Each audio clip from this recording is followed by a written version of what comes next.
graduating seniors and families, on behalf of the Board of Education, myself, I'd like to formally welcome you here today. Thank you for joining us as we celebrate the graduating class of 2024. Seniors, I'm sure you've been told this several times by family and friends. They are proud of you. But let me say it one more time, we are proud of you. You should be proud of yourselves. I want to ask you a question, but you're going to have to do something that frankly I'm not real good at, and that's remembering. When someone starts a question with, do you remember when?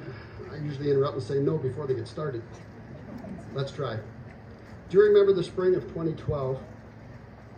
More specifically, do you remember celebrating kindergarten graduation? It was the end of your first year here at Morley Stanwood, and by chance, it was the end of my first year as superintendent of Morley Stanwood. We became Mohawks together. Just for curiosity's sake, with a show of hands, how many of you have been here since kindergarten? Does it seem like a long time ago to you? At my age it does, and at the same time it doesn't.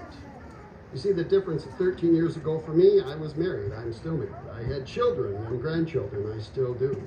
For you, on the other hand, 13 years ago, some of you were working on learning how to tie your shoes. Some of you still may be doing that, but let's not talk about that.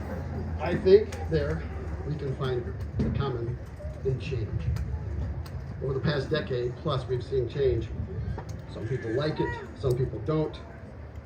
Today, however, if you wouldn't mind, I'd like to talk to you about a few things that don't change. Character, attitude, determination, and hope. I believe these are critical attributes to life.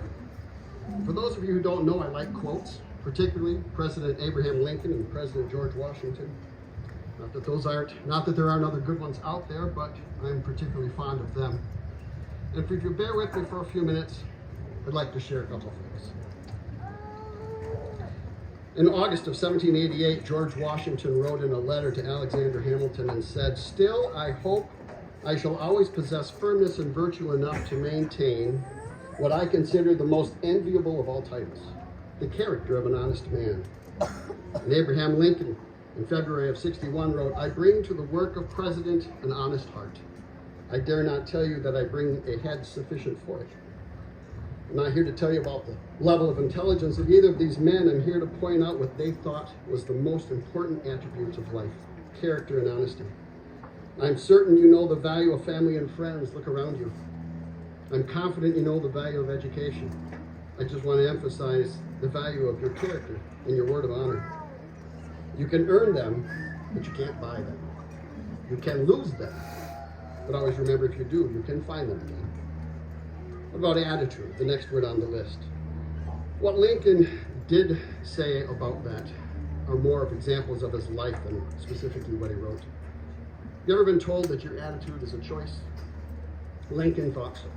In the winter of 1839, January to be specific, he wrote in response to a letter the following: "You were in ill humor when you wrote that letter, and no doubt intended that I should be thrown into one also, which, however, I respectfully decline being done. I would be foolish to suggest that it is an easy task, but I would agree your attitude is a choice." Determination, the third word of the day, and attitude go hand in hand. Like attitude, it is always easy to be in good humor and have a good attitude when things are going well. It's not hard to find the spirit of determination and keep on trying when there is immediate evidence of success in your efforts. It is when we struggle and have been defeated that determination and attitude seem to escape us more easily. Lincoln said, "Always bear in mind that your resolution to succeed is more important than any other one thing."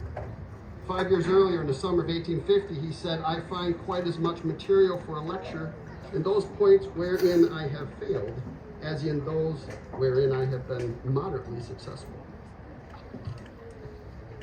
Failure and doubt are right around the corner in one part of your life or another. And I know some of you are thinking, this is supposed to be a pick-me-up speech, Mr. Cole. Hang in there.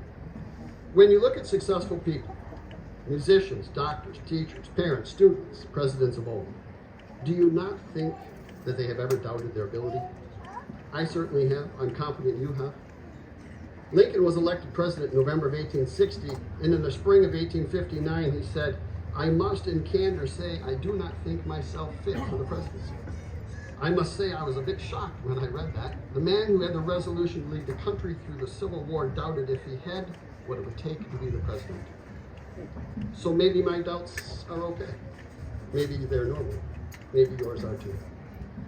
So he had doubts. However, he was determined despite those. Lincoln once wrote, "By all means, don't say if I can, say I will." That, graduates, is my challenge, my advice to you today. By all means, don't say if I can, say I will. The 4 words we started with were character, attitude, determination, and hope. And I've saved hope for last on purpose. In my life, when my attitude has not been what I wished it was, and when my determination has wavered and I find myself questioning my character, I always have hope. Hope is defined as to trust in, wait for, look for, or desire something or someone, or to expect something beneficial in the future. Listen to what Lincoln wrote in use of the word hope. In the winter before the election of his presidency, with all the turmoil that was going on in the country, he saw a future for the country. Where did he see it? Did he see it in winning the war that was to come? Did he see it in politics? No. Here's what he wrote. Is he not the inventor and owner of the present and sole hope of the future? Who is the he Lincoln was referring to? Any guesses? If Abraham Lincoln was standing on this stage, he would have pointed at you. The he in that statement was youth.